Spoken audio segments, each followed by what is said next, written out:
yet another mechanical disaster in this week's movie, The Car, on Cinema de Fromage.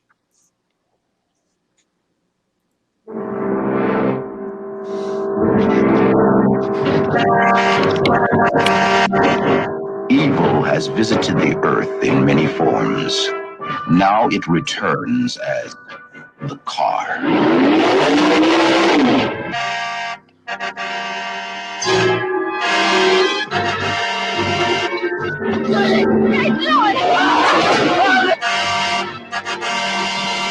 There was no driver in the car.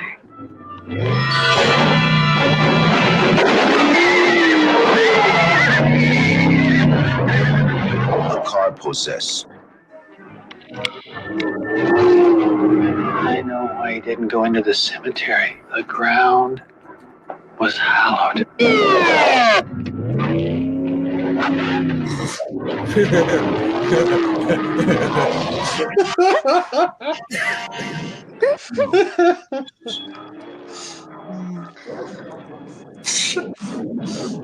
They all know nothing can stop the car. This is Wade! We can't let him through no matter what! Stay in close!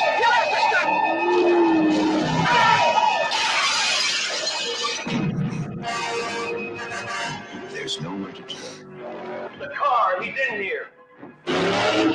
Nowhere to hide. No way to stop the car. I think I hear the engine of that car.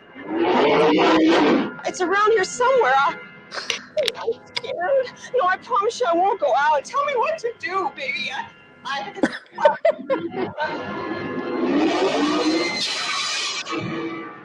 Well, no surprise there. Evil force drives the car.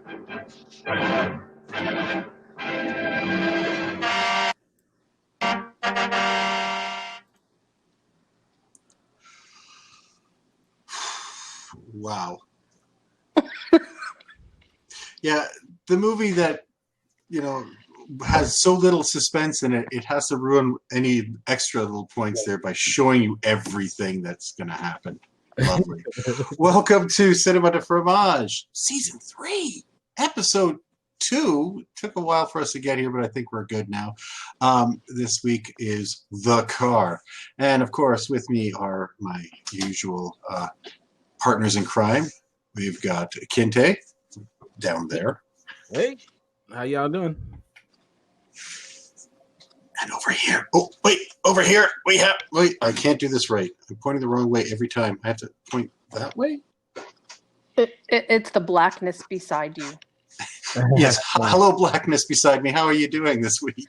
I'm great as a disenfranchised voice. No, as a disembodied voice. A disenfranchised voice. I'm also disenfranchised. Yeah, that probably too. Yeah. And full disclosure, everyone, this was my pick of a movie. So yes, it was. I could tell. Any hate mail that needs to come in can definitely come addressed to me. I'll deal with it. I got this. Now, I'll tell you this much. This time around, I wasn't as angry after watching that as that other film we will not talk about. So I will say, for reasons we will get into, I was entertained. Not for good reasons, but for interesting reasons. Do we have a guest this week or no? No, she had to work, so we won't have her score. Unfortunately, I'll have to. We'll do it. That's all right. So, yeah. Okay, it's a trifecta. Anyways, this is fine. This is going to be good because there's so much to say. I have so many things to say about this movie, and I'm sure you guys do. So I want to have equal time for everybody. But let's start first with the synopsis of this film that we watched this week. Okay, so the less exciting version of the synopsis, which doesn't give away everything, still gives away plenty. 2 bicyclists are run down by a strange black car in the desert near a small town in Utah. But this is just the first in a series of hit-and-run murders. Sheriff Wade Parents. Oh, his last name was Parents. Really? Wow. Okay, Sheriff Wade. Sheriff Wade is called in to investigate. Yeah, he's a single parent. Yeah, that's right. Wow, that was bad. Oh my God. is called in to investigate, and his deputy, Everett, is killed by the black sedan, which some witnesses say has no one behind the wheel. When the car threatens a local school parade, the lives of the town children and Wade's teacher girlfriend, Lauren, are endangered. Wow, I can't even read that in my best movie voice because that's really bad. But yep, that's the car. There we go. I think no one was behind the director chair. Much like behind the wheel, there was no behind the director chair. Or the writing chair or anything else. Well, the writing chair, I will definitely agree. It does feel like they pulled out the script from basically thin air or just had them... let's face it. We know what this movie was. This was Jaws on land. Yes. and much worse, and not taking any lessons from Jaws. It's just going, I mean, okay, it there made wasn't just as much sense as Jaws. It was missing the mayor, I think. Because I really wanted to see, God damn it, we're going to have this Arbor Day parade, and everyone's going to be there. Oh, mayor, no, we can't. There's a car out there killing everybody. No, don't you realize this town will die if we do not get the Arbor Day tourists? It would have been so perfect too. I mean, they're in Utah. They totally cut off from the rest of the world. Utah. I'm trying to figure out where they were. Was it Nevada? Was I don't know all of my American geography, but I know Nevada, Southern California, and some other state have a lot of desert area and stuff like that. But Utah, okay, now I know. They were also missing the line. I guess we're gonna need a bigger tow truck. Well, look, let's face it. You had a semi-quint character in the awful wife beater guy. God, yeah, God! But even then, I would love to have seen a scene where it's like, you want me to take care of your car? I'll take care of him. I'll give you the headlights. I'll give you the upholstery. I'll even give you the tailpipe. $10,000. And I don't want no one coming with me. That's what I would like to have seen. That would have been awesome. But no, he wasn't. He was just a guy in jail who's a wife beater and racist, who had dynamite and a racist. Yeah. Yeah. Well, he was sort of a racist. He was an unclever racist. I mean, I'm sure a racist would come up with better insults for the Indian guy. I don't know. I mean, the native cop, he could have, if he was a good racist, he would have had some really horrible things to say as opposed to these, weak things that he said. But, I feel like he was just sort of your general hippie hater. Yes. Like that's it. That's such a trope, but honestly, that's exactly what he felt like. Like, damn these kids. And really, the movie had nothing to say about the fact that he was a wife beater, except for, he's a wife beater. But then they kind of let that kind of disappear. Okay, spousal abuse, family abuse. It's okay. Sorry, folks, I'm going to give away stuff here, but he lives in the end. So he doesn't even get a quint ending, where, he's like in the hood of the car being mulched up or something, which would have been cool. But no, he survives, and everyone's like, yeah, way to go. And he gets to go on home and beat his wife and kids for a while. Nobody asked me for my opinion, but this is my opinion, right? My opinion is that the reason that he lives and the car is trying to run everybody else down is because basically he's the bad guy, right? But think about who's behind the wheel or not behind the wheel. And who is? Well, because I don't know. It's the devil or some demonic force or something. Oh. And so sin is totally cool. And so, the bad guys are going to live and the good guys are the ones that are going to get run down. So the divorcee and the alcoholic drunk who beats his wife live and the alcoholic. Oh, we forgot about that other wonderful subplot that was really badly handled and could have been much better. This film didn't go anywhere ideas that either. Just couldn't do anything with. There's two types of films out there that are very difficult to do well. The first is comedy, because you've got to be funny, you've got to have good timing, you have to be very clever for it to work. Even if the gross stuff requires a bit of cleverness, and it's all about timing, and there's skill to it. And the next one is horror, because you have three things you have to have. You have to have atmosphere, you got to have tension, and the third thing that you need to have in horror. Which is basically a reason for things to happen that has sort of a sense, but you have to create a believable reality where supernatural things happen. You have to have the right kind of atmosphere, and you have to have the right kind of tension that has for horror to work. And this movie had none of that. It didn't have the tension. I'll give it the first few minutes of the film, where the two biker kids get run down. Yeah, that was pretty good. That was well done. In fact, they even kind of made you. I mean, you knew what was going to happen because the movie's called The Car, so you knew a car was going to be killing people. So there's no surprises there. I was surprised. I didn't. Yeah, I was surprised that it was a car that was killing people.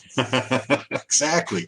But the thing was, they gave you a sort of a false start where they're going through the tunnel. You figure that's the obvious place where the car is going to smuck them, right? Because there's no place in or out. You're trapped in the tunnel. So you figure, but they got through that. But the audience goes, okay, we know the car is going to try to kill them, and you kind of get sort of a bit of tension, and that worked. And then how they went was pretty horrible in a way, and that worked too. They looked a lot prettier though when they found him later, but who knew? Anyways, but from there on in, there is no real tension. There's no real atmosphere. There's nothing. That setting could have been used properly for, like, if you had sort of a one-on-one chase through the desert kind of thing, you could create an interesting tension and everything. But that wasn't what this film was about. Right. So the setting kills any kind of mood or atmosphere that you have.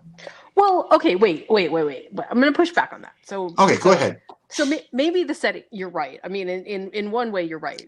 I'm bright lit. I mean, look at the picture there. You got a bright lit background and everything.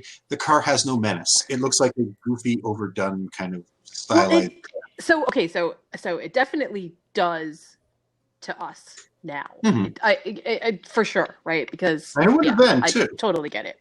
But I think what they were going for is the isolation aspect, the idea that that would have been interesting, but this didn't play on that. It didn't It didn't do it effectively, but I think that's what they were going for, because there's little clues here and there that talk about how far away they are from stuff, why they can't get somebody to come in and do reinforcement with them, and they were finding cops left, right, and center throughout the whole film. For such a small town, they had a huge police force because they were calling in reserves even at the end, where there was like 12 or 17 guys after their main guys were all killed. I'm kind of going, where are these cops all coming from? I don't know. It was the implementation of it that I think didn't. But I think the setting. I don't think the setting was what was wrong. No. If it was used effectively and you had that sense of isolation, sure. Absolutely. Like I said, you could have a great, tense, scary, atmospheric movie where it's, an individual being chased by something in a desert area where it's even in bright daylight, you've got the heat and everything else, and it could be really interesting. This movie didn't have that. It didn't have that feel. Even though they were isolated in the middle of nowhere, you still didn't have that feel that they were completely isolated, that there was nowhere for them to go. In fact, even the ending is the worst part of it, is because it's sort of like, we're going to get it up to here. What? That's your plan? That makes no... Okay. Because you're in such a big open area. Why would that have worked, aside from the fact that the plot required it to? But this is sort of the same, and this is why I think comparing it to Jaws is actually really good. Because this is the sort of stuff that happens in horror movies all the time, just pretty consistently. And doesn't work, and yes, it's absolutely one of those things that just makes you cringe. At the same time, it's also, I think, it's almost a rite of passage that anybody who does one of these movies sort of creates one that makes zero sense and yet still tries to go for maximum possible effect, because some parts of the car were super. I'm going to give you that face because I got to wonder which parts aside from the opening. Aside from the opening, okay. Yeah. I'll tell you the part that I really liked. The part that I really liked, which I know everybody's going to groan because maybe you're going to think it's stupid, but is the part where they've all gone basically into the cemetery, and she's taunting the car and whatever. Yeah. Cat poop. That part was really ridiculous. But what wasn't ridiculous was the way that they animated the car, right? Okay. The way that the car, that's when I felt like the car was actually a real thing. presence. There was something about it that was different. Because up to that point, I feel like it could have been anything. It could have been somebody driving the car remote control. It could have at that graveyard scene, they did something super interesting visually with the car. Having said that, the next part of the car that had any sort of connection with that was when the car is holding a grudge and basically drives through Lauren's house. Yeah. Which is I realize that it's ridiculous, but it worked really well if you can just suspend belief completely and forget anything needs to make sense. Well, see, here's my problem. And I'm going to go against everything I've normally said about horror films.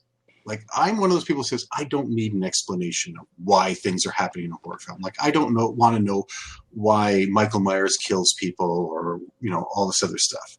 And normally that's my default. But with this movie, I thought a little explanation is required because we've got a devil car. And they go, that's enough. It's a devil car and it kills. And I'm like, well, I'm going, okay, in that setting, maybe this is me just throwing ideas out there that maybe they should have used. And then these are bad ideas too. These are cliche ideas. But what if it's sort of like, okay, the natives have this spirit and hundreds of years ago there was some sort of, thing that was done to them. And this is sort of a spirit of vengeance. And it possesses this car and takes out, something stupid like that. Even if it's something just in passing, this, it's sort of like, no, I got the drunk guy going, it's a demon car. And that's it. And it's like, there's no reason. Like, okay, there's a demon that's possessing the car, and its goal is to run down people one at a time. Is that its goal for spreading evil through the world? Maybe the whole reason that the car was trying to run people down is because every time it ran somebody down and killed them, it ate their soul.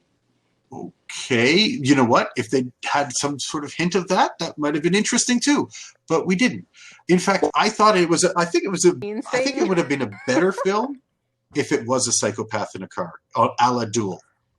I mean, I'll give the movie this much credit. The police, for most of the part, were like real police. They wouldn't suddenly, except for the one guy, wouldn't suddenly go, "Yeah, I think that's a possessed car." They would for the entire thing would go, yeah, that's got to be some idiot driving around. No, it's a possessed car. Okay, Al, go back and have your bottle. We'll talk to you later. Possessed car. And you know what? I think it would have been better if it was just some unknown. I could take, even without explanation, if there was showing a hand driving the car, I could take some psychopath driving his car, killing people at random. I could go and I'd follow that. And he's, he gets vengeance, and for some reason he doesn't run over the cemetery because he knows he'd get his car stuck in there. So, but I think that would have been at least a more logical film than what we got. What we got was kind of silly because that car disappeared and reappeared wherever it went. It wasn't a real car. It was, it was like, hey, look at that. That's a Diablo 666 car. You only have one of those ever made. And it was made by the devil. It's like, okay, come on. But I'm going to tell everybody a quick story. So they remade this film. They did? They remade it in 2000. And yes, they did. Well, they didn't remake it as much as they tried to reboot it. It's hilarious. Okay. Yes. So in 2000 and I think it was 2018, actually. This thing called The Car. What was it called? It was called The Car something. It was basically the car that was redone, and it was the same exact car. It was actually really cool. That part was really cool. Really? But the way that they worked it, the way that it's killing us by guzzling more gas than anything else out there. Actually, it was called The Road to Revenge, and the way that they did it was the by one of the people that we learn about in the movie who actually dies, and he possessed and goes on and it was interesting because you could see what perhaps the writers were thinking in the original car, the car that we all watch, or at least have the same thought I did. It's like give some sort of motivation to the damn thing. It was still just as bad. I mean, it possibly worse. Well, because it they had is a good bad money. idea. Possessed car running things. I mean, Christine wasn't much better.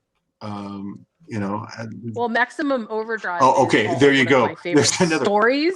Really? That's one of my favorite stories. It's not one of my favorite movies, but it's that's one of those things where we're reading something and actually seeing what that thing looks like, or it teaches you a valuable lesson. Don't. Yeah, well. and it's not Christine. No, and it's definitely not. And it's not Maximum Overdrive. But it's close. Well, the reason that it's not any of those things is because it feels like they are really and very specifically bringing in the element of, see, the car is possessed in a way that that prevents it from going into a graveyard. I mean, that feels so pinpoint specific, and so it doesn't feel to me like we're something more nebulous, like with Christine. Well, we exactly the whole backstory of Christine. With Maximum Overdrive, we just know the basic sort of something happening that possibly could be alien. By the way, you should not have mentioned that movie, because season 4, that's going to be our first movie. There you go. That's your fault. Which one? Maximum Overdrive. Maximum Overdrive. That's a good movie. I like that. I like that movie. I hate that movie with a passion. I really do.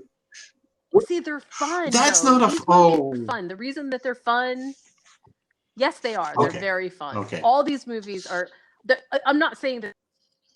Of course, they've got downsides. But if you ask me, The Car is 1977's retrospective look on everything wrong with 1977.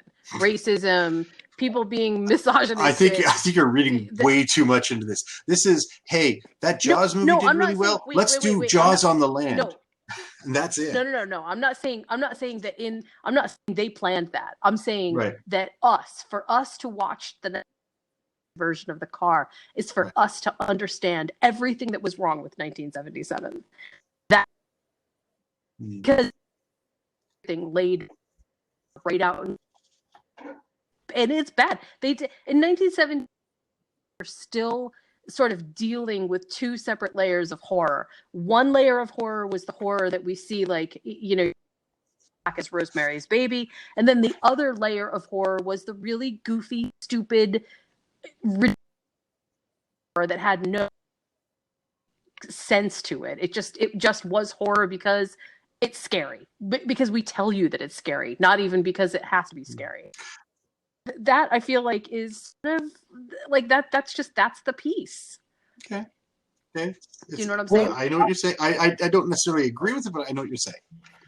Yeah, well, don't worry, Chris. We will give you enough information about the film. Now, I have a question, because we've been thinking James Brolin was the sheriff. I don't think James Brolin was the sheriff. Was he not the deputy, and the sheriff was Waltz from The Godfather? Yes. Yeah. Which was jarring, because he was, and then he got promoted. Yeah. Okay, so this is what got me, was the sheriff's character, because this is where, casting is really important. I don't know what a Utah accent is. So I could pretend that Waltz, I could pretend that Brolin and everybody else is speaking the Utah accent. Now, the sheriff was supposedly there at least since high school, because he's talking to this girl about who she's from, cat poop. Anyways, talking to this girl, who was from his high school. But it's Waltz I can't afford to look ridiculous. She was young. She was beautiful. She was the greatest piece of ass I ever had. The guy from The Godfather, right? And he does not sound like he's from that town. And it's like, it stands out so badly. I'm going, I just came from the deli, and I want to tell you that being part of this town, it's great, It's like a New York guy. Like, I can get Waltz. He's a New York guy. Goes to, he goes to California to become a movie mogul. Fine. But that's not a sheriff, a local born sheriff. It's like, it just pulls me right out. I mean, you've got that, you recognize him from The Godfather, so it's like, it's really hard to think that he's not going to have a horse's head in his bed sometime in this movie. But aside from that, his accent is just awful. It just like, it throws you right out of it. It's just like, I cannot believe that he went to high school with that woman. It'd be like watching Fargo and having some guy with a Southern accent saying, I've been here all my life here. These people into these movies, though? Oh, it's easy. Hey, I've got some money. Okay. I mean, James Brolin is not known for his great choices, right? So, somebody needed like a... yes. Here we go. So that you...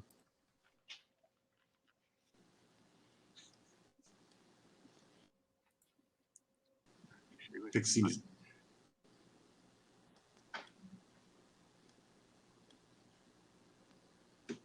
Oh, wait. I don't think. Well, here we go. Yeah. I've known you since high school. Wow, the movie's so bad. Even the clip doesn't work. Yeah. Bertha, there's nothing to go home to. You're making me look ridiculous. I went to high school with her. See? I went to high school with her, and we grew up together. She back in Queens. Then we both came to Utah. I love the relief map too in the background. Oh man, that's hilarious. Yeah. It's like okay, that's an interesting casting choice. I mean, I could look. Jaws was about a New York cop who goes to Amityville and learns to get over his fear of water, which is what that film was about. This, he could have been a New York guy who's moved to Utah to become a sheriff, and that would have been okay too. But to have him sit there and say, I've known her since high school. She was at my schwitzfa, and it was great. I had her at my bar mitzvah. And I remember when she held me in the chair and we were dancing around, and it was just wonderful. No, I mean, it's like, I don't buy it. I'm sorry. He doesn't look like a local character. Now, whereas the natives, yes, no, he doesn't. Yeah, and I thought that was a good choice. Probably picked them up off the street. So my guess. I'll say this about this film is, for a movie like this, I can say that backstory and all of that, I'm willing to get rid of that as, I won't hold it to a standard of another film, but all you got to be in this kind of film is super duper entertaining. And if you can pull that off, then it'll cover up a lot of sins. At times, this movie is pretty entertaining in a goofy way, like a car crash way, pun intended. I had fun. My mother is in town, and she actually watched it with me, her and a friend of mine. Oh, you're a mean son. Right. And actually, my mother laughed all the way through, and my mother hates these kind of movies. Oh, yeah. Well, it is. There's nothing scary about it. It is dumb. Yeah, she actually. I was surprised because I told her, I said, "Hey, I have to watch this movie for the show that we're doing," and and so I was like, "You want to watch it with me?" And then my buddy who's here was watching it with me, and I was like, I wouldn't tell him what it was, so I just turned it on, and then surprise. They were like, after the opening scene, they were like, "Really, dude?" Really? We're gonna sit up here and watch this? And I'm like, "Hey, look, it's not like I'm gonna be The Godfather or something like that, But there's a guy from The Godfather, so you could have said it was a connection, right? Hey, it is. So, but no, they both kind of had a good time with it. At first, they were like giving me the finger.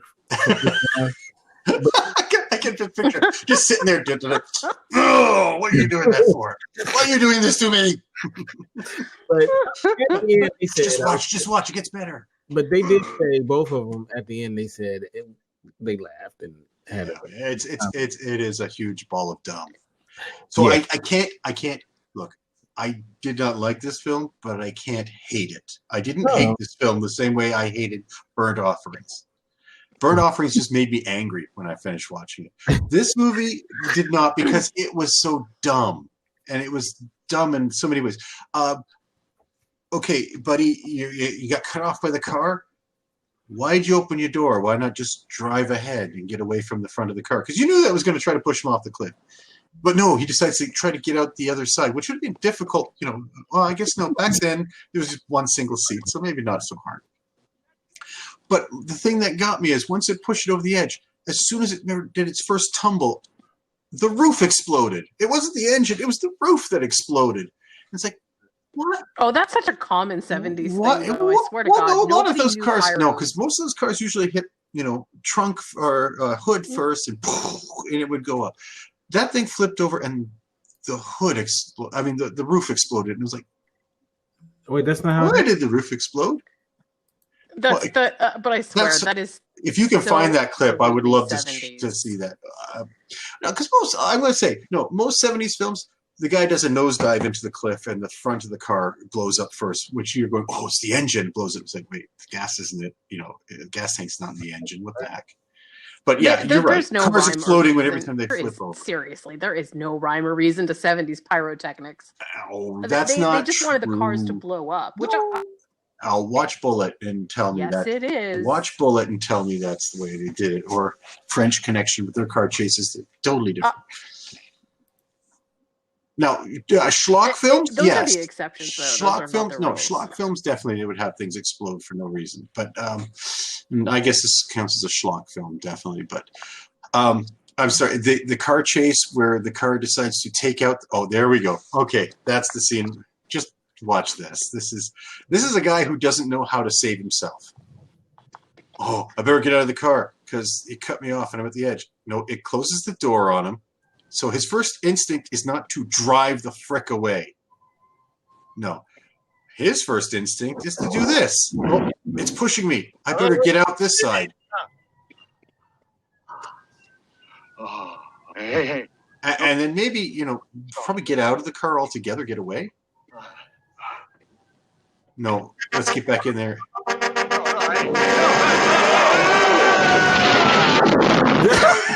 See, it's the top of the car that blows up first. Those are very flammable light bulbs on top of that car. Oh, by the way, that is not a scary sound of the horn beeping. That was annoying. Oh, yes. There's our hero also being dumb because he's driving around on a motorcycle. The first thing you want to do when you battle a car is be on the most vulnerable piece of equipment on the road. But he looks cool. Yeah. See, that's right. It looks really cool, and also, and you'll look cool as a skid mark on the road because that's what should have happened to him. Yeah, he's the coolest guy out of all of this. Also, it's James Brolin. No, he's not. I'm going to say this. Uh-huh.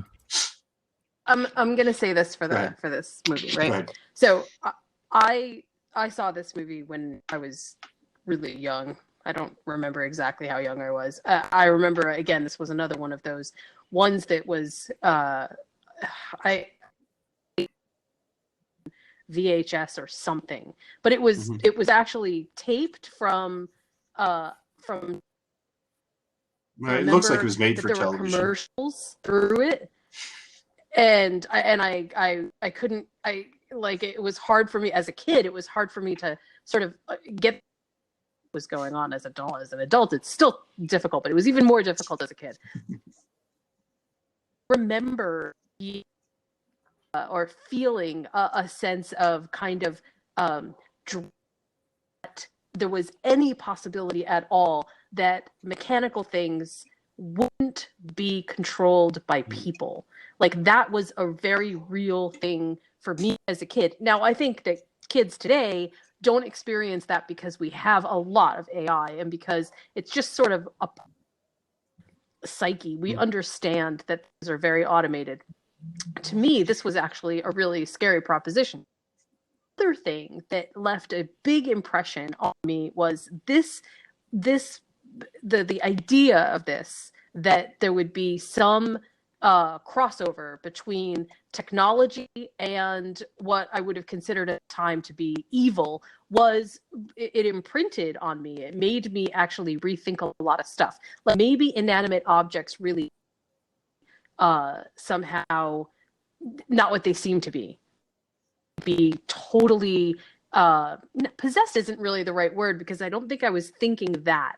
But when I think back on what that experience was, that experience made me see the movie obviously in a slightly different light than perhaps other people. Got older, as I talked about this movie to other people, I was pleasantly to hear that a lot of people not just had that same reaction, but also wanted to see this movie again. In fact, when it came out on Shudder, there was and other social media piece where people were watching and in a very similar way to what we're doing, laughing at the parts that were ridiculous, going back to, this is actually a kind of it's a scary idea. If they had done things a little bit better, it would have been better. It could have actually So that I feel like I should say that because I didn't just pick this movie because I first of all, this to me is the epitome of what cinema du fromage is. It is campy and cheesy and there is ridiculous lines in it. I mean, truly ridiculous. In the graveyard that will stand out forever to me as one of the funniest things ever. But there's also you can tell that they were trying to do else, and it just failed spectacularly. In some ways, this movie reminds me a lot of the second Conan, when I forgot what it's called, but the one where Conan basically goes off on the Conan the Destroyer. There we go. Where it's like a lot of epicness happening all together, but there's just nothing there. Fluff story. This felt like so that I just wanted to let you know that I didn't pick this out of nowhere. I actually thought that this embodied what we're cinema du fromage. It's fair. Oh, we're gonna have the taunting scene. Yeah, let's play that. That's because this is a logical thing to do. You're being chased by a car, so. I know! That's not what I would do.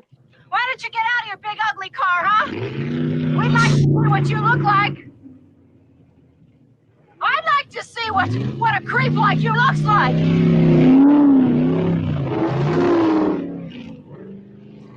Those are the worst donuts I've ever seen. It's a big car. Yeah, 70s car. Come on, get out of your car, huh? I don't even think she's taking it seriously. Look at her. Son of a bitch you are! Come on, crawl out. I'll let you crawl out. Oh, I got the story now. I see. As long as you're in your car, you're cool and you're bad. Come on, let me tell you something, buddy. You know what you are? A chicken. You're a chicken shit!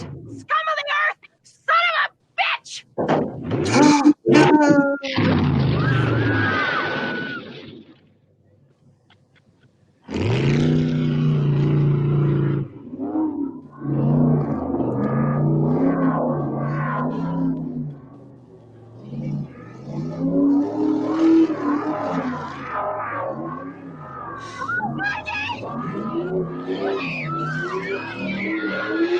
And Smuck. No. Oh, okay.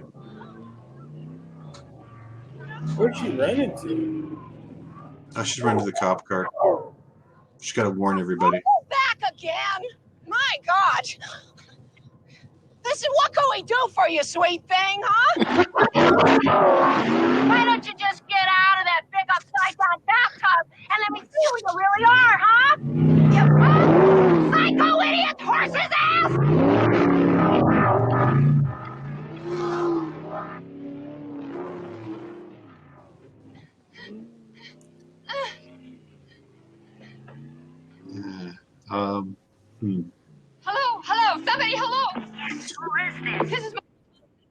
somebody The hello. kids in the van. I'm trapped in the old cemetery by the lake. Which car? The car. Oh, okay. Wait, I've heard it. I'm on my way back. I want everybody out to the cemetery fast. Donna, who's at the station? And where the hell is Luke? There's nobody here. Everybody took off when they heard Margie. Okay, you guys on roadblock, hold your stations in case he slips through. This is our chance. Don't blow it. Mhm. Okay, we all know that you know how to rescue us. Okay. You want to know something else that's sort of funny about this? When I was for what we were doing today, I read that some of the most difficult scenes in the car to actually do behind the scenes were they involved the technical aspect of having this giant car basically do some of the stuff that it did. But what is that I almost whimsically missing out of this movie is something less than. So I see why, the car's unique. It's such a unique shape to it. It's kind of cool. But it's not, it lacks the this is scariness because it's not too pristine to be perfect, which would have been one way to go. And it's not beat up enough to be it's seen some action.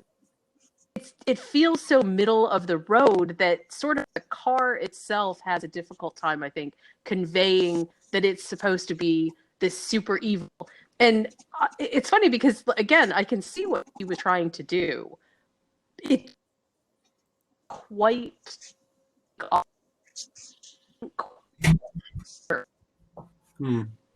Well, I think there's a lot of things. Yeah, the look of the car doesn't quite work. It's too cartoonish. Cartoonish. That's It know is. what? That is a great way to describe it, Terry. That is exactly the right way to say it. It reminds me of a graphic novel. It should have been. It could. Well, even then, I would not go graphic novel. I would say comic book in the classic, Silver Age sense, and a bit of a goofiness to it and everything. I think the problem with the movie too is it doesn't know what it wants to do, so it creates a whole bunch of subplots in there that go absolutely nowhere and are so badly handled. You have the subplot of the abusive husband and his wife that disappears all of a sudden, except for they need this guy at the end. You have the alcoholic cop who goes on a bender, and even then, that was badly handled. Where they have you should have warned them not to I told you to tell them not to do the parade. And it's like, they could have done that so much better. If it were a thing where, he's stressed out because of all the killings, all the deaths and everything, he's stressed out and he goes to drink, it's fine.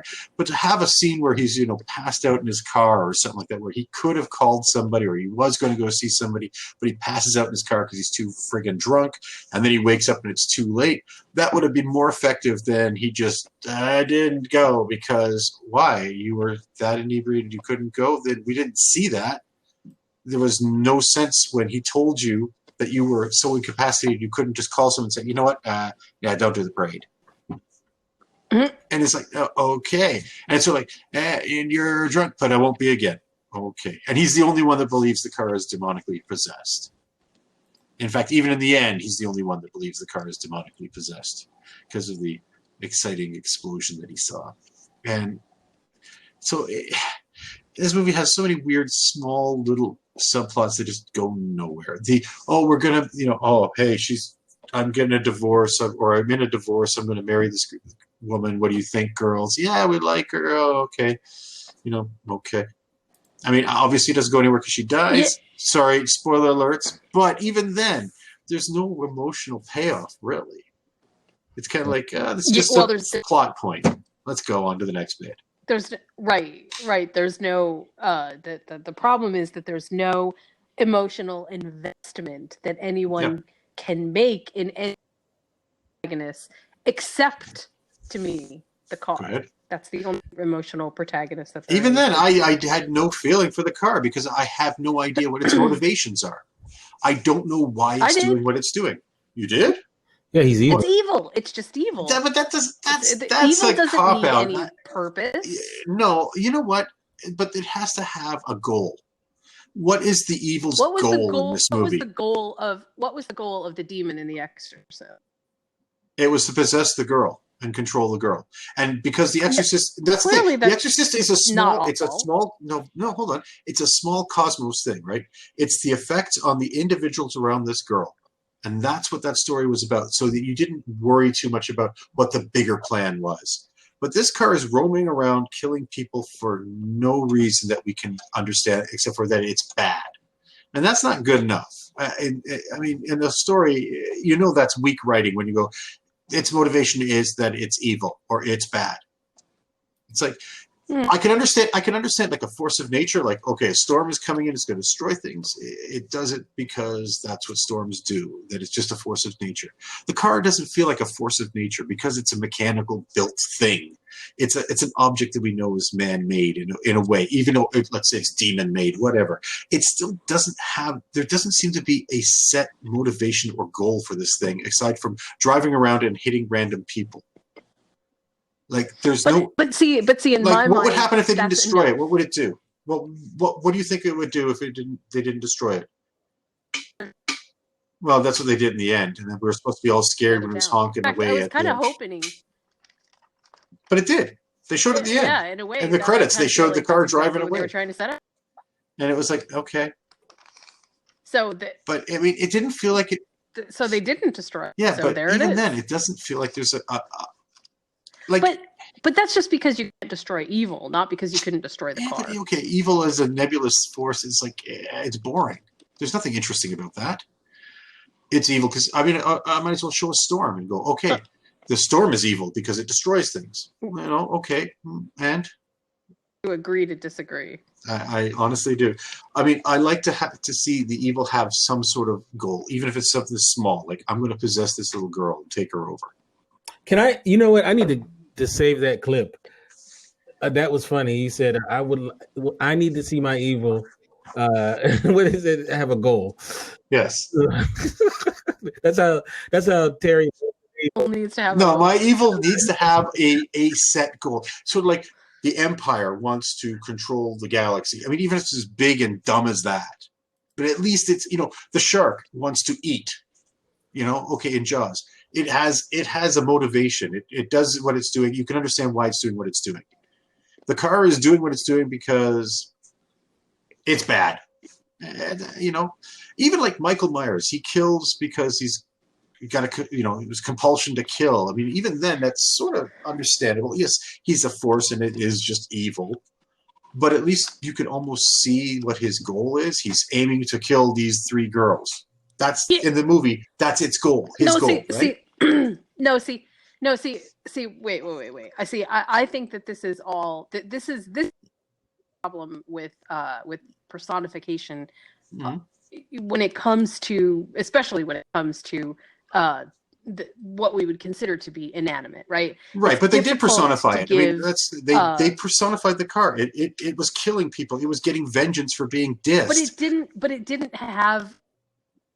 It needed to have. I see what you're saying. It needed to have some kind of personality trait, and it didn't have not necessarily a personality trait, but I mean, there had to be a set thing that it was trying to do in the film. In the film itself, it has to be. It doesn't have to be its grand goal for the universe. It just has to be what it's trying to accomplish in this film. Whether it's trying to wipe out everybody in the town, it was chaos. Or whatever. I see. I totally disagree because But that's boring. Plenty of horror movies deal with episodic chaos as the center. But even then, this is just horrible. Name a horror film where they. Yeah, but name a horror film where the monster or the whatever it is that they're dealing with doesn't have some sort of goal in itself. Godzilla. Godzilla has a goal. Godzilla is not a monster. He's the king of all monsters. I'm sorry. He's the king of all monsters. Is he?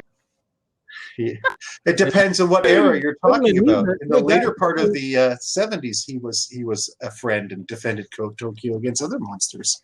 That wasn't until later. Oh my god! That wasn't until later. No, the early Godzilla movies were just Godzilla going crazy and destroying Japan. No, Godzilla was pissed because he was irradiated and he was getting revenge. Exactly.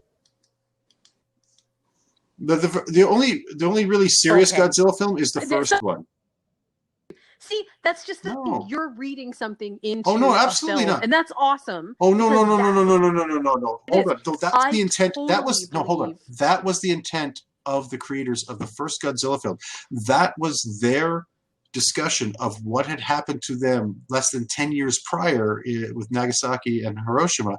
That was their reaction to the whole thing. I mean, it's a nuclear bomb Inside that brings of the him to life, film. and they have to use a weapon that destroys everything around it to get rid of him, and they have to make the choice Inside to use the that weapon to film, stop. they never discussed.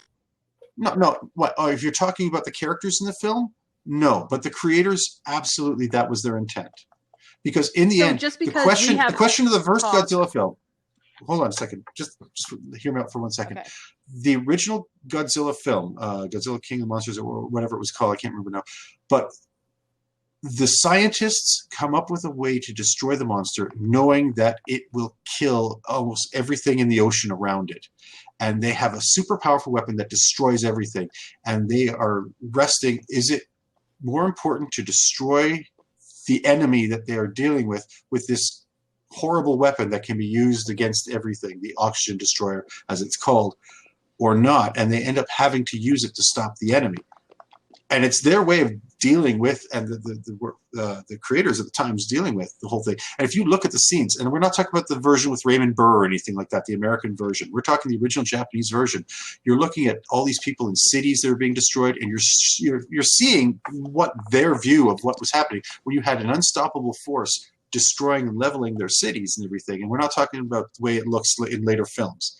We're talking about the very first one, and it is definitely their kind of way of looking at and discussing what had happened prior and where they are at that point.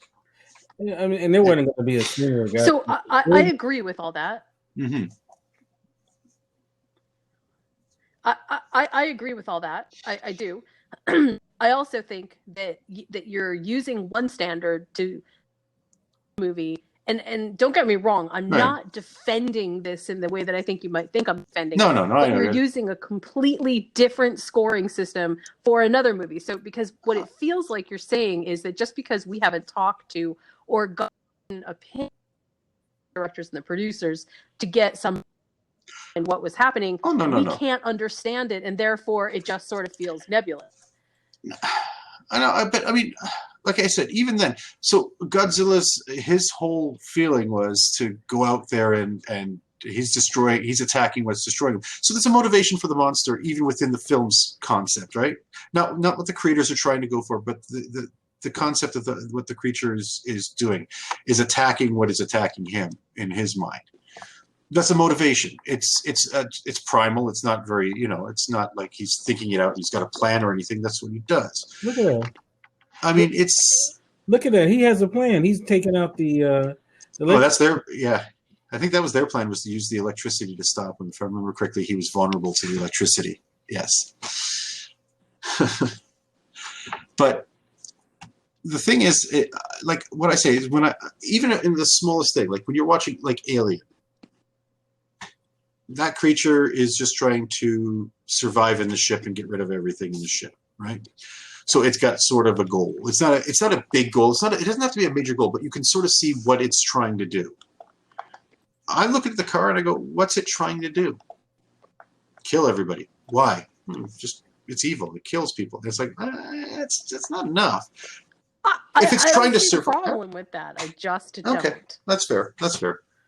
We don't need to grind that into the ground. What's funny is that who would have thought that there was going to be such a deep conversation about this film? It's true. It's true, because it's not that deep a movie. In fact, it is definitely the shallow end of. But you know what? You know what it is, and that's why I chose it, because it is a representation of a lot of the not horror, quote unquote, that came out of a specific period of time. And I feel like it's like this exactly the kind of stuff. It's forgettable in some ways to many people. Oh yeah. Or it should just completely undiscoverable because they didn't even know about it. for reasons that have everything to do with why the movie didn't. But horror in and of itself didn't do a fabulous job at the time. There are exceptions to the rule. Not it was a fabulous genre of the moment. The exceptions to the rule make go, oh my God, there was some really great stuff that was happening. But this was more what we saw. We saw Demon Seed. We saw The Car. One of the movies that's coming up inside of our repertoire here for this season is a movie called Let's Scare Jessica to Death. And that's another one that's got this cult following of horror behind it. And it's not particularly well done, but it embodies a snapshot in time it's the horror of that day. And I'm not saying that it's good. I'm just saying this is actually what it was really all about. Okay. I mean, I'm looking at the 70s. When I look at horror, I mean, a lot of the stuff was occult stuff and things like that, satanic cults and all that nonsense for most of the early part. And then after that was the monster movies after Jaws. And then the start of the slasher films with Halloween. But I mean, if you look at the 70s horror films, I mean, there's some really, standout films that still hold up really well. Exorcist, of course, Halloween. So you start with Exorcist and you end with Halloween, basically. Or actually start with, Texas Chainsaw Massacre, end with Halloween. Because, 1970, that was, I think, 70 or 71 was Texas Chainsaw Massacre. And that film is still friggin' disturbing as all hell. And it's not gory or bloody as you'd think it would be just by the name, but it's so visceral as a film, and it's very scary. And I wouldn't put it on this list any other time because I think it's a great film. But anyways, but yeah, there's a lot of really good horror films. And then there's some cheese balls. There's like any era, you're going to have a crap ton of bad films. I mean, there are more bad films been made than good films, or even decent films. That's exactly what I'm saying. Yeah. If you go and you browse inside of genre in 1970s, in the 1970s, there are standout exceptions. They rock. They are so good. We remember them and keep trying to repeat them this day. Yeah. How good they are. But the majority of the movies were like this. They were not memorable. They tried to use the horror genre as a backdrop for stuff. And when they succeeded, it was clearly because somebody had not just let's throw together something that's horror related. Let's actually create a good story behind horror as a result. Right. I mean, personally, I just feel like this movie is such a time. Okay. I'd almost put Amityville Horror as probably the better snapshot of bad 70s horror films. And that one was successful despite itself because it's just awful.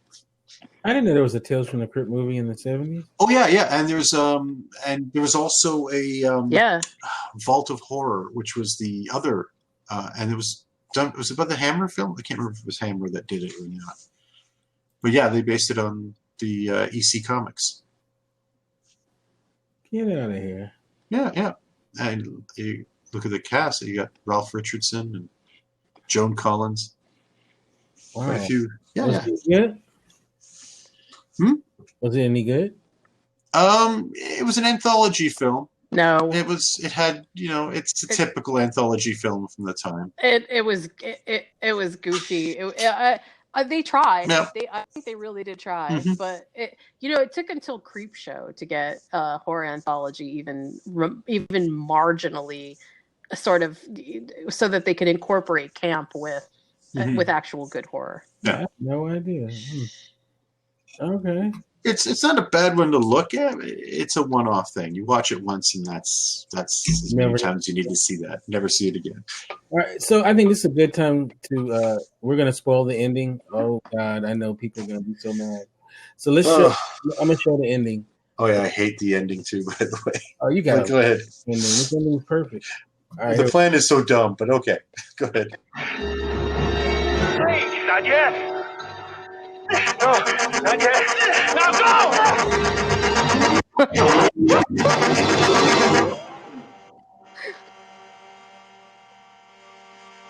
Get it! Hit the damn thing!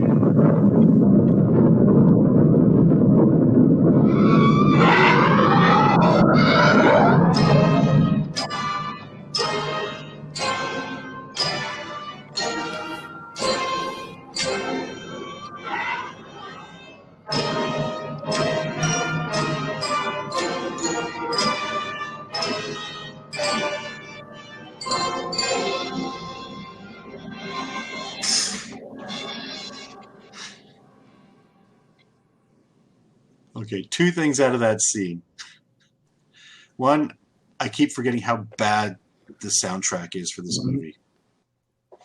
Because it sounds like a Planet of the Apes film. Like, one of the bad ones. Yeah, it did sound like Planet of the Apes. And we'll have to check. I bet you the composer is probably one of the ones that did, like, Battle for Planet of the Apes. Didn't you see it in the fire? He's down there under 100 tons of rock. In the fire. It's over, Luke. Oh, God. It's over. Just like Jaws, we got to blow it up in the end. Well, I'm off to beat my wife. See you guys. I'm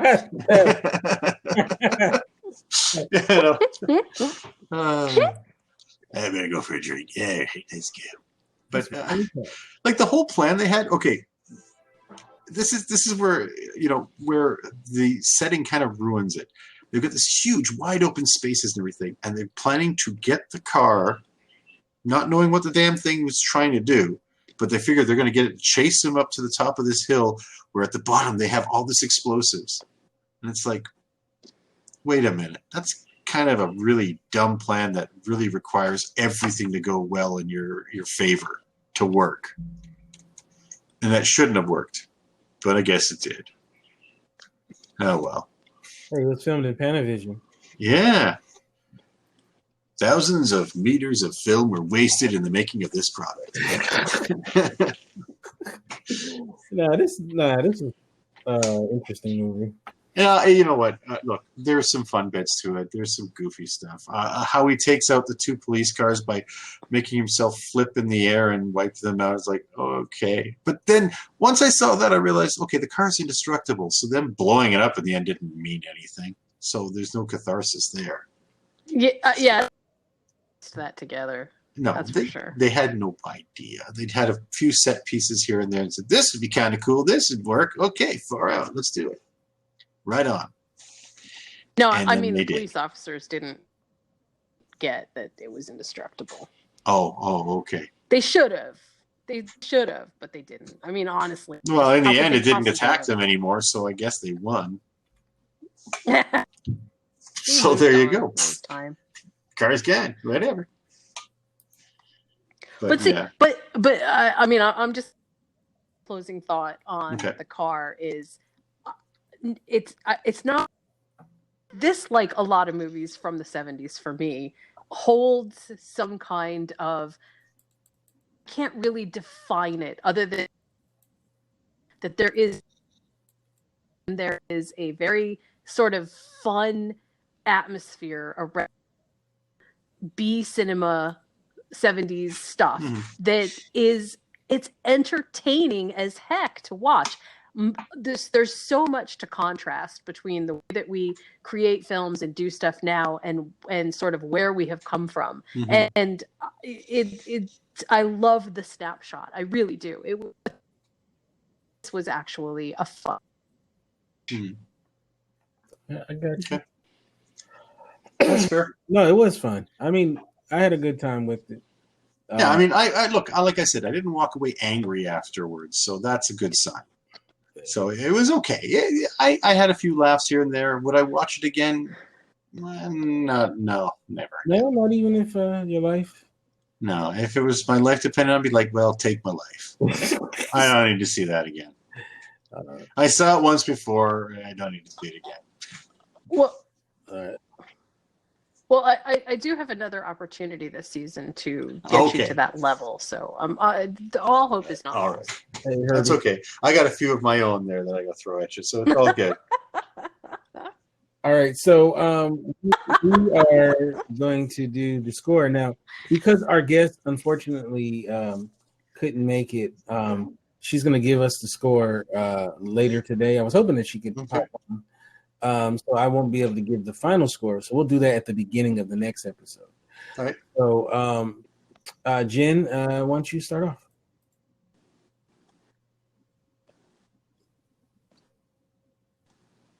Yeah, Are you talking to me? The other Jen. Sorry, No, you cut out, so I couldn't go hear ahead. you. I couldn't hear you. Well, you could have been talking to the man that was driving the car. That's possible. Okay, well, I'm actually going to start with the recipe that I made for this week is called the cardamom bananas milkshake, and it's actually a really good recipe. And honestly, we did this the night before we did the car. I had to come up with something to actually make sense, and this is what we came up with. So what cardamom tastes like. It's got a very interesting flavor to it, and you definitely haven't. But it's the backdrop. But I'll read you what about this because it's short and it kind of fits. The car, 1977 inspired drink. Face it, the plot was bananas, but it was a great flick to enjoy, filled with every trope the 70s. The car is devilishly campy and fun. It's the vehicle version of Jaws. So that I know that I posted that actually to Kinte, so Kinte needs to go, but hopefully you can post that somewhere. And my scores. Okay, so my scores for this, we start with, well, you know what? Can I start separately? Jen, With story? is there a reason why with we acting? have to start with Because she wants to confuse you. Okay, go ahead. Yeah. No, the reason that I wanted to start with acting is because there was something I just wanted to say that I didn't get to say earlier. Of everything that is wrong with this movie, the acting is probably, I think, it was so out of place that, you know how when you watch a B movie, sometimes you can forget, but you can't forget how ridiculous the people are. That's how I always felt about watching the movie. Even when I was a kid, I remember thinking, are people in real life this hysterical? Because that doesn't make any sense to me. And so for acting, I only gave the car a 4. But for story, I gave it a 7. For the score, I gave it a 4. And for production, I gave it a 6. However, I gave it an 8 because I still love it. Aw. Oh, that's sweet. That's 29. All right, I'll go next. Well, you'll just see mine. I gave it 5s across the board. I gave the storyline a 5. I thought that it was, I mean, there's a lot of movies with this kind of premise, but I thought this kind of predated some of the other ones, so I'll give it that. The acting, I think I'm being very generous. I gave it a 5. Nobody really stood out. The car was probably the best actor in the movie. And it had no motivation. and the white beater guy. The white beater guy was pretty good too. I really believed he was a wife beater. And the score was, I gave it a 5. I mean, it wasn't terrible, but like the music wasn't that great. The score and the sound design. Some of the sound effects were even silly for 70s standard. And that sound was it was goofy. So I gave it a 5. Production quality, I thought the overall look of the film, I mean, I hear what both of you guys are saying. I do like the desert setting. I thought the desert setting was fine. but sometimes though, I don't think you really got what they were trying to convey as far as tone. So that's why I give it a 5, and then overall entertainment value about a 5. So with giving it, my overall score was 25. Now, I will say this: I think this movie actually redeemed Jen in comparison to Burnt Offerings. This one was enjoyable while you're watching it. You definitely like Burnt Offerings was a hard get through, but this one was actually fun. You could actually watch it. You could watch it with like your girl. She might dump you, but you know. So at least get fun before she dumps you. Right. You know. So, but no, this was pretty good. And honestly, this and Burnt Offerings really does embody what we're trying to do. So, as far as a movie that's cheesy, that that probably should be forgotten, but so we're bringing these movies back. So yes, we're the reanimator of. Yes, who except us would bring these kinds of movies to anybody's attention? You would never even know it. That's true. Yeah, I'm probably. But we are warning them with our scores, so there you go. I'm gonna. I'll probably lose friends. I'll lose friends, but they weren't with us. All right. Story. All right, there we go. The car, story-wise. Well, let's see. Jaws on land. How can you lose? Well, they found a way. I give it a 5, only because there's some goofy moments in it. I still wish I had a better motivation for why the car is doing what it's doing. Just something. I don't know. Acting. James Brolin. What he brings to the screen, or what charisma he kind of sucks out of the screen, is amazing. I mean, there's a guy who I'm supposed to, they're trying to force me to care about him by showing his kids, and it's like, I can't. Oh. The only character I liked in the whole film was the kid with the French horn, and he died within 2 minutes. So, once again, I think the car is probably the best actor, and even then, I'm giving it a solid 3. Now, there was nobody. 3. I'll say nobody in that film that was really that stood out as interesting or good. I'll say this though: one thing you get from watching James Brolin movies is that Josh Brolin didn't get his acting chops from his daddy. He is a way better actor than his father. Yes. Yes. Score and sound design. Oh boy, that horn honking. Boy, was that terrifying. And once again, I said it reminds me of one of the poorer Planet of the Apes films near the end when they were only paying like $100,000 to make the film. The score is just that bad. It's a 4, and I'm only being generous because I could hear the dialogue, so that's a plus, I guess. The production overall look. You know what? The shots of the desert weren't bad looking. They could have been done so much better. Day for night is terrible in this film because it's so murky, and when they go for night, you can't see anything at all. The car itself, I guess they designed it for the film, so that's kind of a plus for it. I didn't like the design, but I mean, at least they did something with it. So it pushes it from a 4 to a 5. And overall entertainment, what did I give Burnt Offerings? Did I give it a 2 or a 0? Because this is definitely higher than that. Yeah. So, you know what? As much as I've been railing on this film, it had its moments where I laughed the way it, dispatched the sheriff's guys, and the fact that there was millions of sheriff's guys that kept filling the spots to get killed later.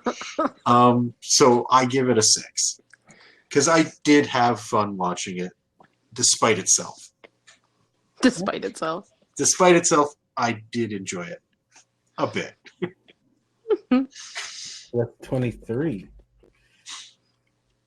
All right, so we'll have the final score and the tally at the beginning of the next episode. Okay, I'll get it from her. Let me. I'm assuming that's beaten Rollerball, has it so far? We don't know. We need the fourth person. So yeah. I'll say this. Who knows? She might really. I mean, I think she really, really liked it. So, you never know. Yeah, or she might be like 10s across the board. Yeah. Okay, then I think we need to send psychiatric. Then we have to really screen our guests. Okay, so or demand that they drink less. Yes. There is a change. We were supposed to do Casino Royale. Right. But because we pushed this episode back, okay. And I already had booked a guest, and she couldn't do the following week, so it's already booked. So we're gonna just do Body Double. She was gonna do Body Double. I still need to get a guest for Casino Royale. But we need to find someone who's a really big Bond fan. Okay, yeah, maybe we. So if there's put a request out for hardcore maybe Bond fans. You think the monk would like that one? Oh, you know what? He might. It fits right in his wheel well. I mean, he loves films from the '60s. He's well versed in the Bond thing, and yeah, that might be one that he'd like. I haven't talked to him in a while. Have you been able to talk to him? No, it's been a long while. It's probably since the last time he was on the show. Yeah, but give him a shout. I think he might like that. All right. So let me. So Body Double. Body Double came out in 1984. Description: after losing an acting role, and his girlfriend, Jake Scully, played by Craig Wasson, finally catches a break. He gets offered a gig house sitting in Hollywood Hills. While peering through the beautiful home's telescope one night, he spies on a gorgeous blonde, Deborah Shelton, dancing in her window.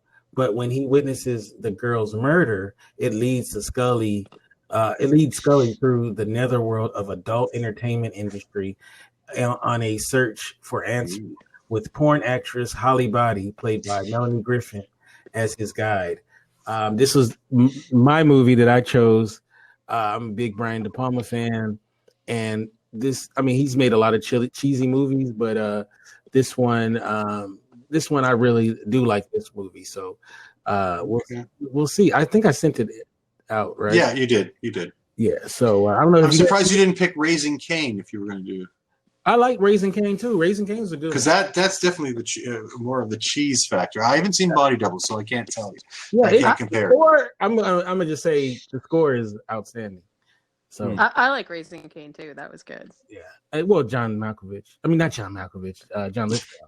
Yeah, John Lithgow. Really good. Really good. Who? Hey, just as by way of plugging stuff, who was absolutely really good in Pet Sematary. I didn't think it was going to work. I thought it was going to flop and be horrible. And you know what? It wasn't. It was John Lithgow makes a really good next door neighbor. Well, I don't know about that. He was kind of creepy. But I heard that film wasn't very good. I haven't seen it. It was better than the original. It was. Okay, that's not putting a very high bar there to set. It was way better than the original, and it was entertaining. I did not mind spending money on that ticket. I'm gonna tell you how I feel about the original. If somebody suggested we do that one, I might have to make an executive decision and be like, no.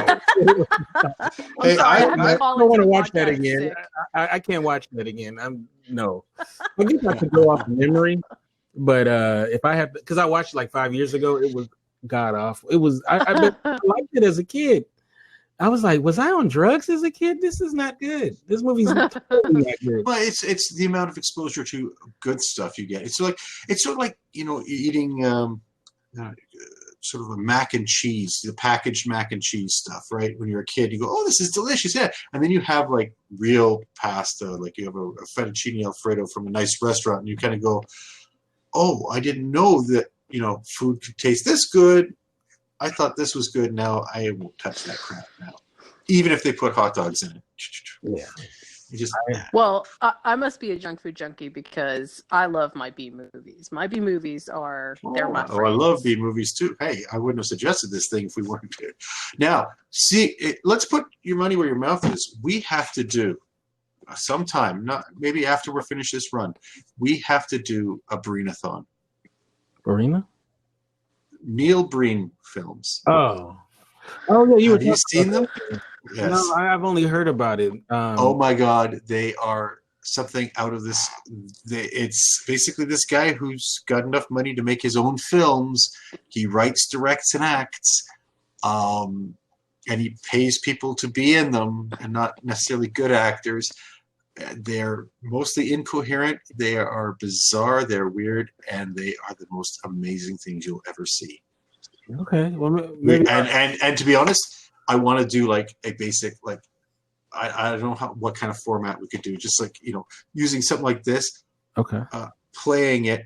We have to record it and then maybe cut out the actual film from the thing just to get the reactions for certain scenes, and then discuss after each film, and then go to the next one. They're about an hour and a half each, and by the time we're done, though, we will be jelly.